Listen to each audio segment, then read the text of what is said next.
Hey guys, this is Mr. C, and in this video I'm going to be showing you how to factor some non-monic quadratic expressions. And non-monic is where the a value, the number in front of x squared, is not 1, and that makes it a little bit more challenging. So we'll be looking at about 6 examples here, and the first one I've got for you is 4x squared minus 4x minus 3. Okay, I'm going to use a method that's called slip and slide.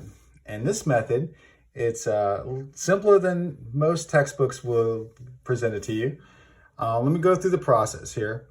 You see that you have a non-monic quadratic because there's a 4 right here and it's not a 1. So you can't just factor it x plus something here. We are going to get 2 factors. They're just not going to start with x. So we have to have something that gives me 4 in the beginning, in the front. So here's how we do it. You take the 4, and you move it, you slip it back with the 3, and you multiply. 4 times 3 is 12, and it's gone now. It's not in front anymore. And I write x squared minus 4x minus 4 times 3 is 12. Now, this is not the same as the original trinomial here, right? So it's not the same thing. However, we're taking a hard problem and we're turning it into an easier one by making this now monic, okay? So let's see if we can factor this. What 2 numbers would multiply to give 12 and the difference is 4? And so you might be thinking maybe 6 and 2, right? 6 times 2 is 12 and 6 minus 2 is 4. And so we can factor this as x something 6 and x something 2. All right? Different signs difference, which means you're going to have different signs here, and the negative goes in front of the bigger one. So negative, positive. This is still not the same thing as the original expression, is it? Because that would just give me x squared at the beginning. So now, here's the slide part. You slip the 4 back, and now you have to slide it in front of these x's right here.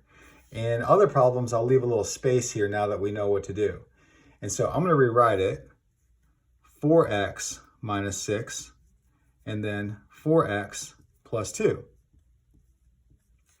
This is still not the same thing as what we started with, because if we multiply these together, we get a 16x squared. So there's one extra step we have to do. You look at these 2 factors. If there's any common factor here and here, or here and here, then you need to factor it out and get rid of it, okay? So both of these you can divide by 2, right? Okay, if you divide those both by 2, you would get 2x minus 3. These you can divide by 2 also. Divide by 2, divide by 2. And you would get 2x plus 1. It's a coincidence that these are the same 2 numbers, this 2 and this 2. A lot of times they're different. They don't have to be the same, all right? They just are what they are. So let's take a look at our final expression here. This should be equal to this. So let's see. 4x squared, a positive 2x, and a negative 6 will make negative 4. Got it. And a negative 3 at the end. So I got it. I know it's correct. And so that is what we call the slip and slide method.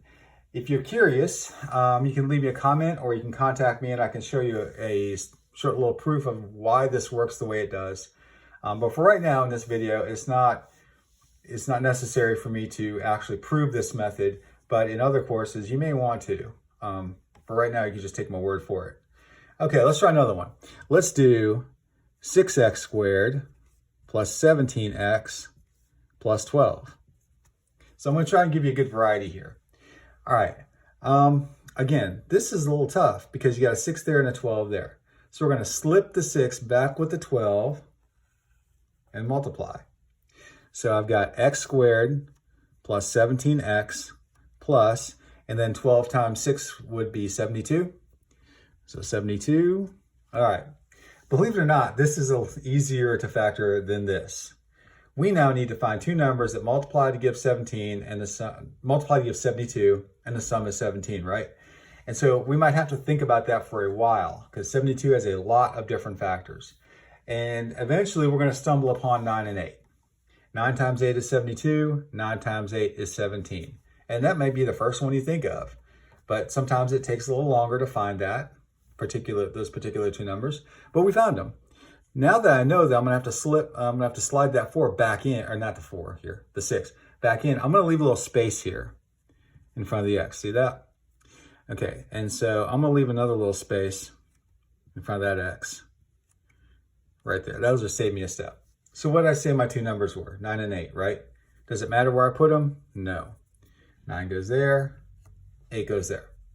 Same sign sum, both positive, so plus and plus.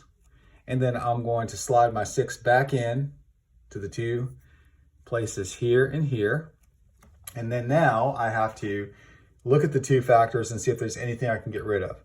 Well, 6 and 9 are both divisible by 3. So I can take a 3 out of those. 6 and 8 are both even, so I can take a 2 out of those. And you need to take the greatest common factor out that you can. Okay, so if I divide these by 3, I'll get 2x plus 3. If I divide these by 2, I'll get 3x plus 4. Okay, let's do a quick little check just to see if that's correct.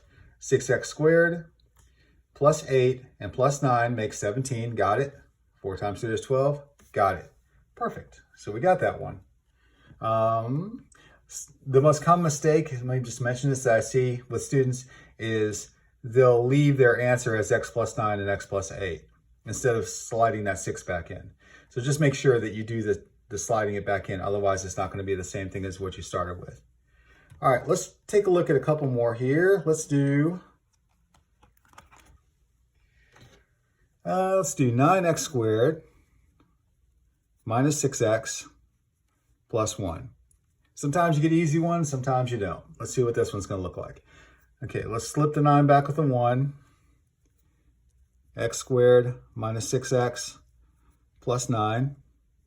All right, let's factor that. What two numbers multiply to give 9 and the sum is 6? So I'm thinking 3 and 3. So space x, and then I don't like to do too much at once here because if I do, I'm going to start forgetting what I'm doing. So what I say these two numbers were 3 and 3, right? So 3 and 3. Same sign sum, both negative. Negative, negative. Okay, and so now we're going to slide that 9 back in. Okay, it looks like we got the same factor twice, so we're going to. This one's divisible by 3, by 3, by 3, and by 3. So we're going to divide them both by 3 here and here. Okay, so we're going to get 3x minus 1 and another 3x minus 1. Okay, so when we get the same factor twice, what do we call that? We call that a perfect square, right?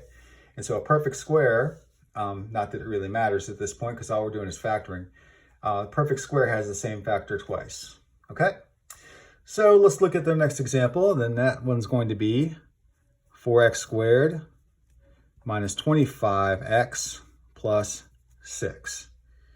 Okay, we're going to slip the 4 back with the 6, and we get x squared minus 25x plus 24. We're going to factor this. What two numbers multiply to give 24 and the sum is 25? I'm thinking 24 and 1, right? So it's going to be something x blank, something x, and another blank over there. And we said 24 and 1. So 24 and 1. Same sign sum, both negative, minus, minus. And now we slide the 4 back in. 4 and 4. All right, so let's take a look. These are both divisible by 4, right? So we can divide these two guys by 4. These you can't. The only thing you can divide those by is 1, and that's not going to do anything to it. So this one we're going to leave just like it is. All right, so this one is going to change into, and if you divide those both by 4, that would just be x minus 6. This one we're going to leave as is, 4x minus 1, And then we're going to do a quick check. 4x squared minus 1x and minus 24 would be negative 25. Got it. Positive 6 at the end. Got it. All right. Let's look now at 20x squared minus 11x minus 3. All right. So we're going to move that 20 back with the 3. We're going to slip this back here. And we're going to get x squared minus 11x minus 60. 60 has a lot of different factors. Okay, so what two numbers would multiply to give 60 and the difference is 11? And so you might have to go through all the combinations, 30 and 2, 15 and 4, right? 60 and 1, 10 and 6. 15 and 4 would do it because 15 times 4 is 60 and 15 take away 4 is 11. So we're going to go with that. And see how I do everything the same way every time? That's just a habit. Okay, so we said 15 and 4. Again, it doesn't matter if I put the 4 over here and the 15 over here. It's going to wind up the correct two factors that I need. Different signs, difference. And so the bigger number is going to have the negative in front. Right? So we're going to slide the 20 back in. Now let's see what we can get rid of. These can both be divided by 5. These can both be divided by 4.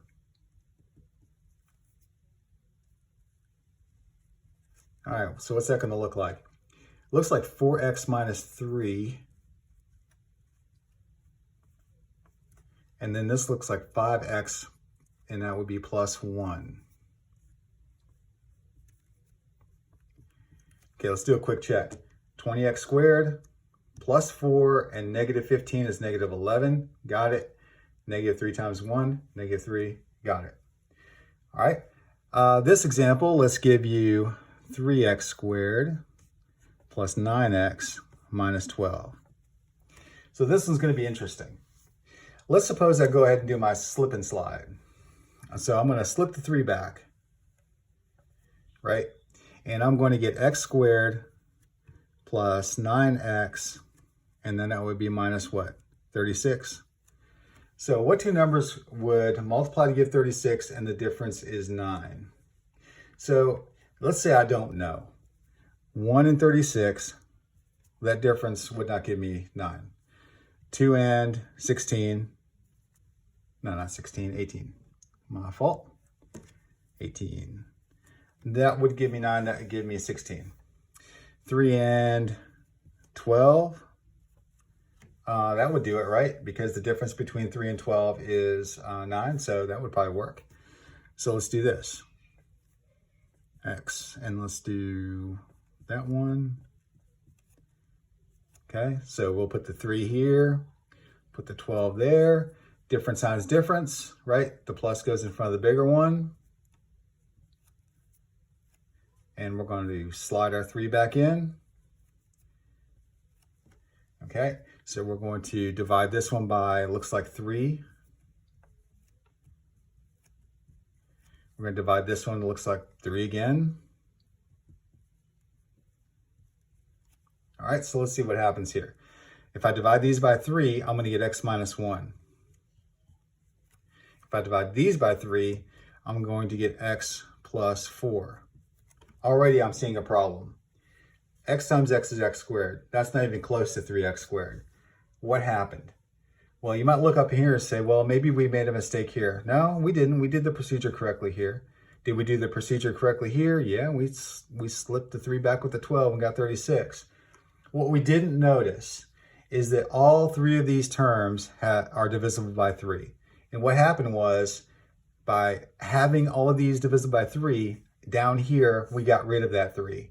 And in getting rid of that 3, we lost it, and we don't have it anymore here, right? So how can I make this look like this? Well, I'm thinking that maybe I can put a 3 out front. If I put that 3 back out front, if I notice that, what I have now is 3 times x minus 1. That is 3x minus 3 times x plus 4. Let's see if that works.